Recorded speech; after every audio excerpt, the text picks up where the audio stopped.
लेकिन कोचिंग संस्थानों ने कितने बच्चे सेलेक्ट करा दिए उसका आंकड़ा 2022 के रिजल्ट से देख सकते हैं। साथियों, 2022 में कुल 933 अभ्यर्थियों का चयन हुआ। 10 कोचिंगों ने ही अपने विज्ञापन में 3057 सफल अभ्यर्थी दिखा दिए।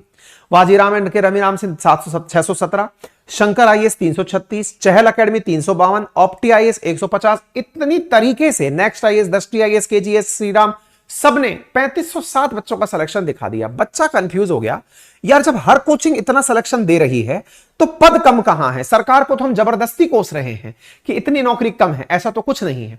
और कर ही सही कसर तो कई ऐसी कोचिंगों ने शुरू कर दी। आजकल काफी ज्यादा विख्यात है हमारे गुरुजी अवध ओझा जी, इनका भी साहब गजब का कारनामा रहा। ये एक संस्थान से जुड़े हुए हैं। अब ये इनका है कि इनके संबंधियों का है, जानकारों का है, नहीं पता। नेट पर प्राप्त वेबसाइट में ये इससे संबंधित जरूर हैं, और ज्यादा गूगल करते हैं तो पता चलता है कि इकरा आईएएस नाम से इनका अपना संस्थान है। अब खैर जो भी है, जैसा भी है, लेकिन पता चलता है कि गुरुजी जहां से संबद्ध हैं, ये संस्थान ही 2018 में बना है और इन्होंने 2015 के टॉपर्स को 2016 के टॉपर्स को पढ़ाया है। ऐसा करके इन्होंने वेबसाइट पर डाल रखा है। इससे तो सीसीपीए इतना खफा हुआ कि उन्होंने लाख लाख रुपए की पहले पेनल्टी टिकाई कि यार कोचिंग नहीं बना था उससे पहले कि सफल टॉपर आपके यहां से कैसे पढ़ लिए भाई? आपका जो रजिस्ट्रेशन नंबर है वो बता रहा है कि आप 2017-18 के बने हैं, टॉपर आप 15-16 के टिका दे रहे हैं। कैसे पॉसिबल है भाई? ये इतना मिसलीडिंग क्यों?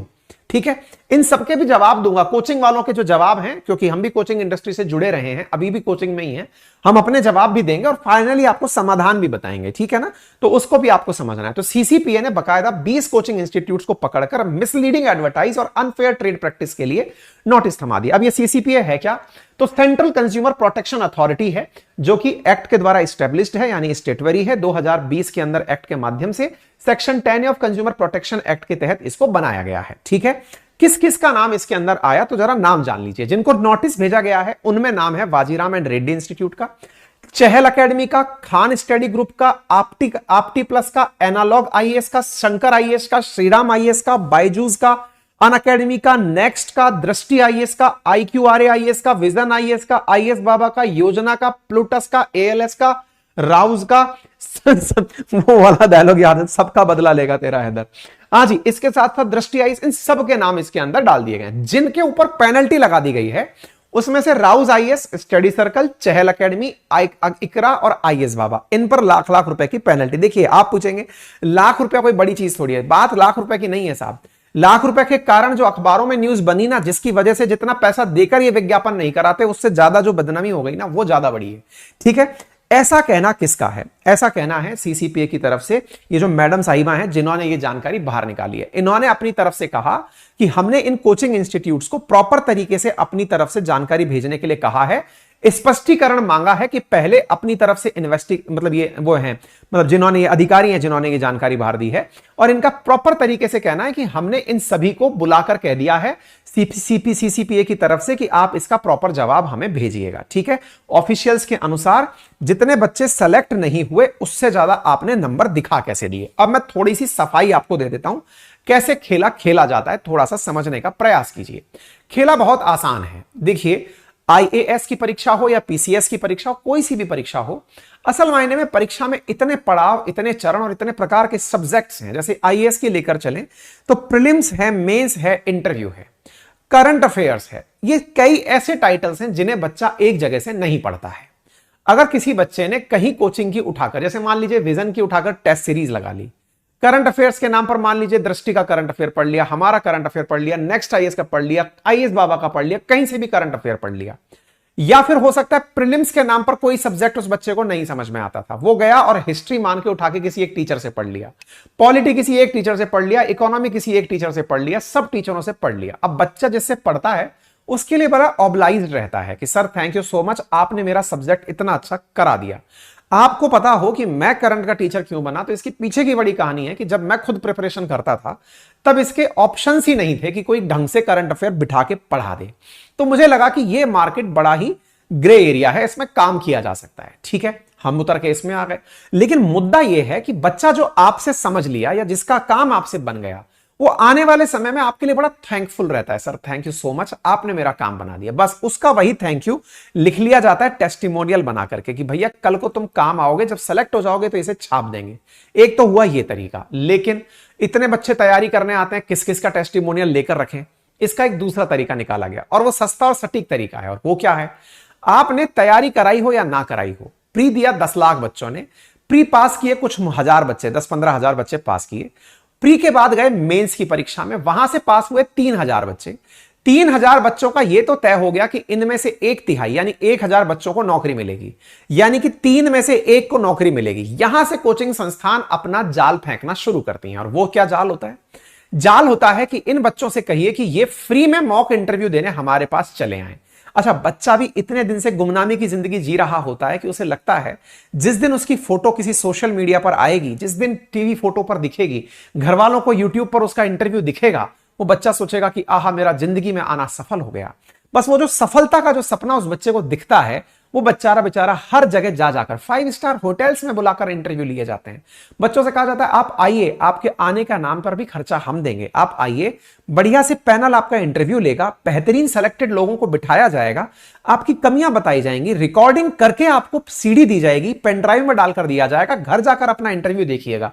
बच्चा अचानक मिली इस इज्जत को पचा नहीं पाता है, क्योंकि अभी वो आईएएस बना नहीं है, अभी भी डाउट है कि उसका नंबर आएगा या नहीं आएगा, इसलिए वो इतना मतलब वो हो जाता है कि बस क्या ही बताएं। और साथ में उसको उठा करके इंटरव्यू रिकॉर्ड कर लिया जाता है कि यहां पर बोलो कि मैं तुमसे पढ़ा था। वो बच्चा बेचारा खुशी खुशी में इतना ऑब्लाइज्ड है, क्योंकि हमारे बच्चे इतने प्यारे होते हैं, वो ऑब्लाइज्ड होते हैं कि हम थैंक यू सो मच, आपने हमें पढ़ाया था, हम आपके आभारी हैं। वो बच्चा बोलकर आ जाता है। उसे क्या पता उसका रैंक 1 आने वाला है, उसे क्या पता उसके रैंक 10 आने वाली है। जैसे ही आता है वो अपना रिजल्ट देखकर लड्डू खाने में खुश होता है, अखबारों में छपा होता है कि हमारे यहां से देखिए रैंक 1 निकला।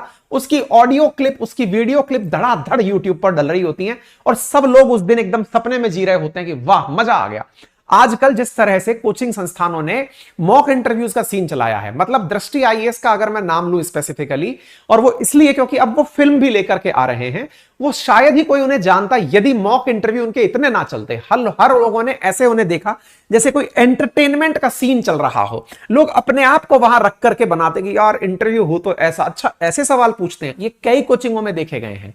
ये बाजीराम एंड रवि में रहे हैं, उसके बाद नेक्स्ट आईएएस में रहे हैं, उसके बाद अनअकैडमी में रहे हैं और फिलहाल के लिए ये अपना कर रहे हैं। तो कहने का मतलब ये है कि गुरुजी भी कई जगह व्याप्त रहे हैं, तो हो सकता है बच्चा कभी पढ़ लिया हो और हिस्ट्री पढ़ाते हुए रहे हैं। आजकल तो बच्चे रील से भी पढ़ ही ले रहे हैं, क्योंकि ये रील बढ़िया बनाते हैं। तो रील में इतने विख्यात हो रखे हैं कि बच्चा तो कोई ना कोई तो क्लेम कर ही देगा कि हम तो इनसे पढ़े हैं। तो बस इसीलिए हम टेस्टिमोनियल डाल दिए कि वो हमसे पढ़ा है। तो भाई साहब इस प्रकार से इनका नाम भी प्रसिद्ध हो गया है। कुल मिलाकर के मतलब यह है कि सीसीपीए ने साफ निर्देश दिया है कि बच्चों को विज्ञापन के नाम पर बेवकूफ बनाना बंद करो। विज्ञापन अगर लगता है कि आपका सही जगह जा रहा है तो केवल स्पष्ट बताओ। यह ना करो कि इतने बच्चे तैयारी किए थे, इतनों का सिलेक्शन दिला दिए। केवल इतना कर दो प्रभु कि इतना बच्चा बैठा था, हमारा बच्चा ये पोर्शन हमसे पढ़ा था। और जो ये जो कर रहे हो मॉक इंटरव्यू के नाम पर फ्री का मॉक इंटरव्यू देकर, अच्छा 1-2 संस्थान तो इससे भी आगे निकल गए हैं। आपने देखा कि मॉक इंटरव्यू सब लोग ले रहे हैं, तो बोले यार ऐसे तो सब लोग कर लेंगे, मॉक इंटरव्यू तो कॉपी हो गया, तो अब क्या करें, इतना पैसा कमा लिए, इसका क्या करें।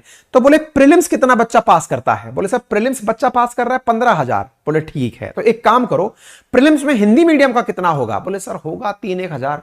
तो एक काम करो इन 3,000 से कह दो कि तुम्हारा रहना खाना पढ़ना मेंस की पूरी तैयारी हमारे नाम पर।